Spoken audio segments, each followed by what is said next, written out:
नमस्कार, मैं डॉक्टर रवि राय आप सभी दर्शकों का हार्दिक स्वागत करता हूं। आज हम बात करेंगे जन्म कुंडली विश्लेषण पर। आज हम एक दर्शक के जन्म कुंडली का विश्लेषण करेंगे और देखेंगे कि इनकी जन्म कुंडली में क्या ग्रह स्थिति है। साथ ही मैं आपसे भी कहना चाहूँगा, यदि आपके मन में कोई सवाल है, कोई प्रश्न है, यदि आप भी अपना जन्म कुंडली विश्लेषण करवाना चाहते हैं तो आप चैनल के किसी वीडियो पर अपना डेट ऑफ बर्थ पोस्ट करके अपना सवाल पूछ सकते हैं। टाइम और प्लेस भी भेज दीजिएगा, तो हम प्रयास करेंगे कि हम आपकी भी जन्म कुंडली का विश्लेषण अवश्य करें। हाँ, थोड़ा विलम्ब हो जाता है क्योंकि हमारे बाकी के वीडियोस भी आते हैं, बाकी के जो जितना भी वक्री ग्रहों पर चल रहा है तो बाकी के वीडियोस भी आते हैं, इस वजह से थोड़ा विलम्ब होता है। पर हम प्रयास करेंगे कि जल्द से जल्द आपका वीडियो भी, आपके प्रश्न पर संबंधित वीडियो भी अवश्य आए। तो आइए देखते हैं कि यह इनका डेट ऑफ बर्थ क्या है और इनकी जन्म कुंडली क्या कहती है। तो इनका डेट ऑफ बर्थ है 16 अप्रैल 1996 और इनका टाइम है 4:38 AM और बर्थ प्लेस है बनियापुर। नक्षत्र है उत्तरा भाद्रपद और उत्तरा भाद्रपद के दूसरे चरण में इनका जन्म हुआ है। नक्षत्र स्वामी है शनि, तो वहीं D9 चार्ट में इनके सूर्य मेष राशि में। हाँ, ये तो खैर बाद में डिस्कस करेंगे D9 चार्ट के बारे में। पहले हम लोग लग्न के बारे में डिस्कस कर लेते हैं। लग्न इनका मीन लग्न है और इनकी राशि भी मीन है, यानी लग्न भी मीन और राशि भी मीन। तो सबसे पहले देखते हैं कि लग्न का मान क्या है। तो लग्न 18 अंशों पर है और तो ये बहुत अच्छी स्थिति, क्योंकि मैंने आपसे कहा है कि अगर लग्न और लग्नेश ये बलवान हुए तो जन्म कुंडली सुधर जाती है। तो यहाँ पे लग्न का मान तो बहुत अच्छा है, लग्न 18 अंश पे है। तो वहीं लग्नेश गुरु 23 अंश पे हैं, यानी इस जन्म कुंडली में लग्न भी और लग्नेश भी दोनों की स्थिति बहुत अच्छी प्रतीत हो रही है। तो वहीं लग्न में ही मंगल है 23 अंश पर, चंद्रमा है 7 अंश पर, शनि है 7 अंश पर और केतु हैं 23 अंश पर। जन्म कुंडली के दूसरे भाव में सूर्य हैं 2 अंश पर, बुध हैं 20 अंश पर। जन्म कुंडली के तीसरे भाव में शुक्र हैं 7 अंश पर और जन्म कुंडली के सप्तम भाव में राहु हैं 23 अंश पे और दशम भाव में गुरु हैं 23 अंश पे। यानी कुल मिला जुला करके यह इनकी जन्म कुंडली है। और यहाँ पर जो नवमांश कुंडली है वहाँ सूर्य मेष राशि में है, वर्गोत्तम है, और दशमांश कुंडली में गुरु कर्क राशि पर और शनि मकर पर और सूर्य मेष पर। ये एक इनकी ग्रहों की स्थिति है। अब हम लोग जानते हैं यह जातक, इनका भविष्य कैसा रहेगा। जो प्रश्न पूछा गया उसमें इनको करियर से संबंधित सवाल पूछा गया है और यह भी पूछा गया है कि इनका वैवाहिक जीवन कैसा रहेगा। तो सबसे पहले, जैसा कि मेरी आदत है कि भले ही आपने जो भी प्रश्न पूछा पर कुछ मुख्य बिंदु या कुछ मुख्य बातें मैं अवश्य बताता हूँ। तो यहाँ पर अगर लग्न पर हम दृष्टि डालें तो लग्न में मंगल है। अब यहाँ पर चंद्रमा भी हैं, शनि भी और केतु पे हैं। एक बात ध्यान रखिएगा, लग्न कौन है? लग्न हम स्वयं हैं, लग्न हमारा व्यक्तित्व है, लग्न हमारा हमारे मस्तिष्क की क्षमता है, हमारे मस्तिष्क की उर्वरता है, हमारा डिसीजन मेकिंग पावर है, हमारी आंतरिक शक्ति को दर्शाता है हमारा लग्न।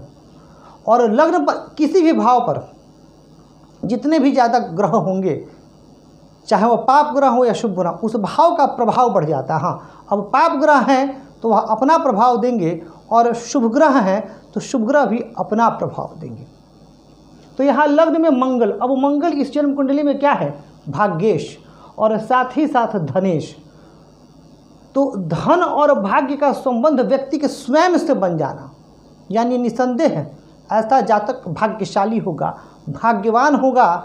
इसके जन्म के बाद परिवार की स्थिति सुधरी होगी और ऐसा व्यक्ति धन के मामले में भी सोच समझकर खर्च करने वाला होगा, मितव्ययी होगा, धन के महत्व को समझेगा, अर्थ के महत्व को समझेगा। तो वहीं चंद्रमा भी यहीं विराजमान है, लग गया चंद्र मंगल योग।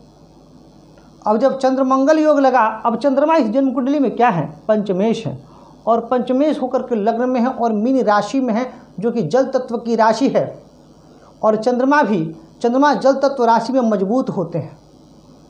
कर्क राशि भी जल तत्व राशि है जहाँ स्वराशिस्थ होते हैं, और मीन राशि में भी चंद्रमा बहुत बली होते हैं।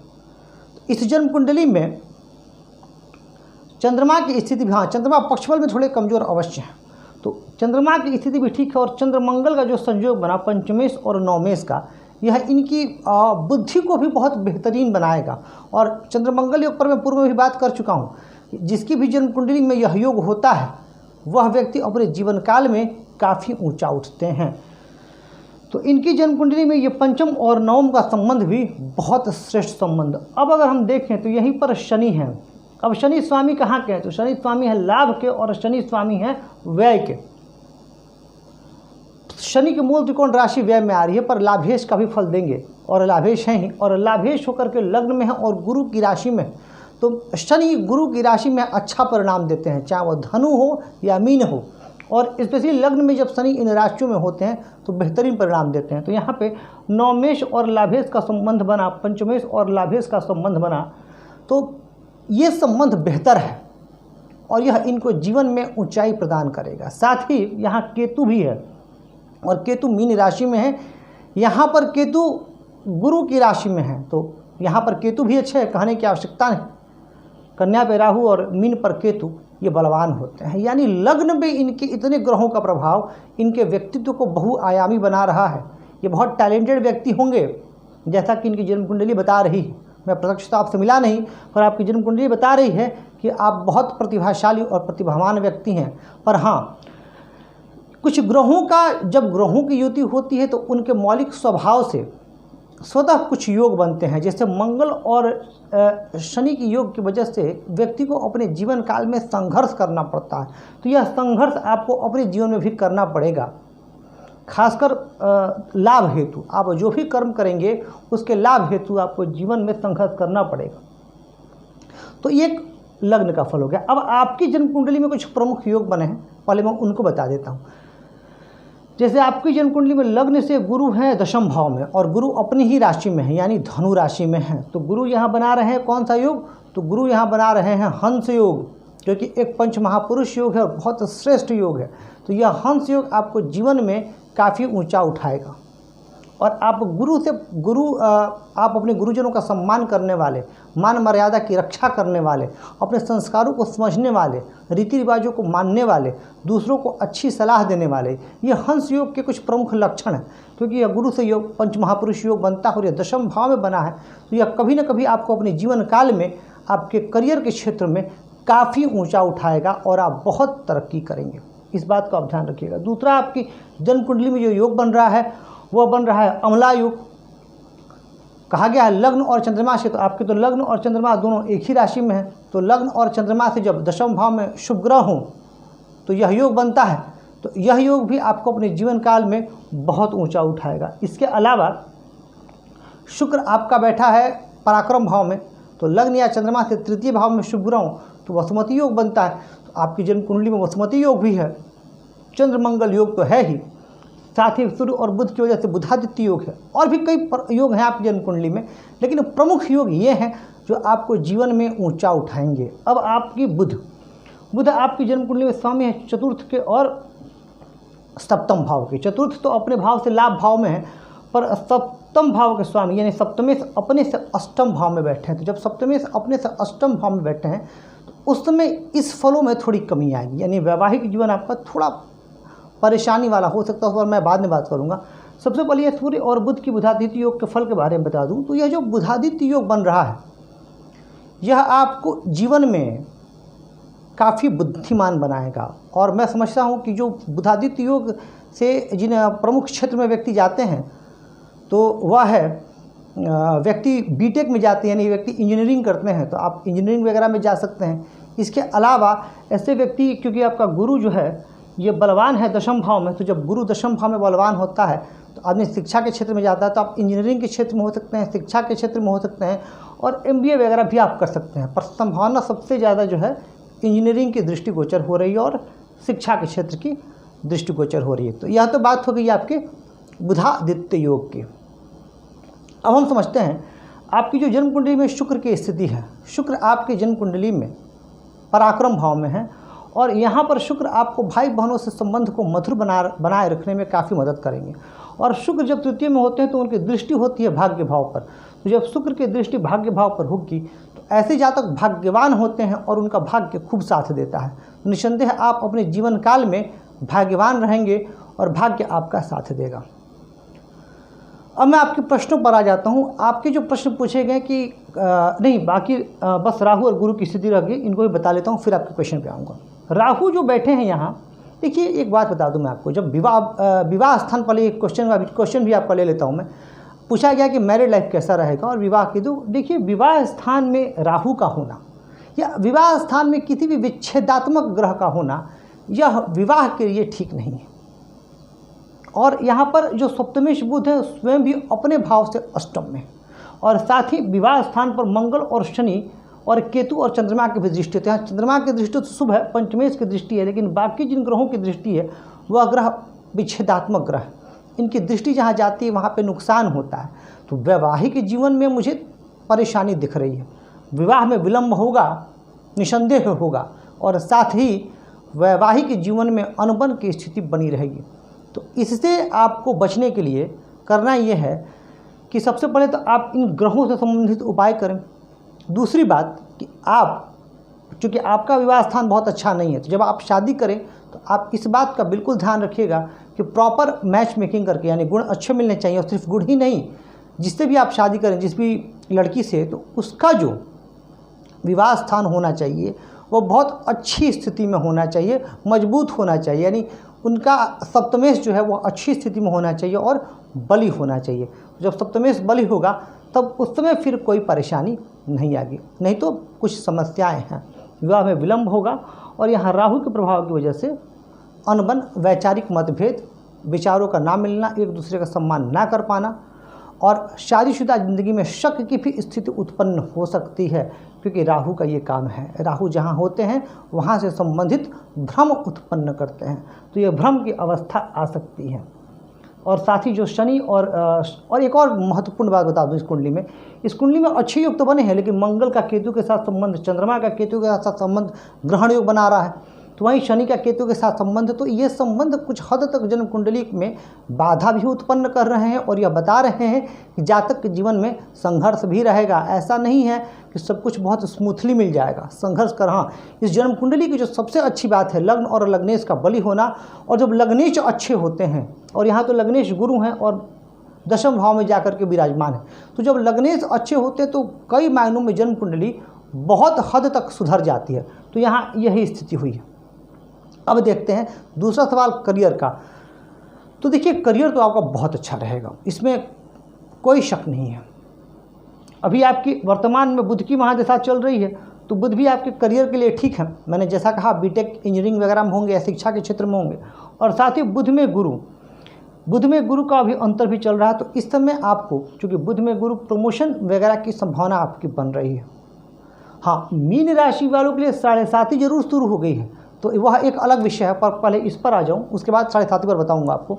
तो ये जो दशम भाव में गुरु है और D9 में भी D10 में जो गुरु कर्क राशि पर चले गए हैं, यानी D10 क्या होता है, तो D10 होता है आपका करियर का चार्ट।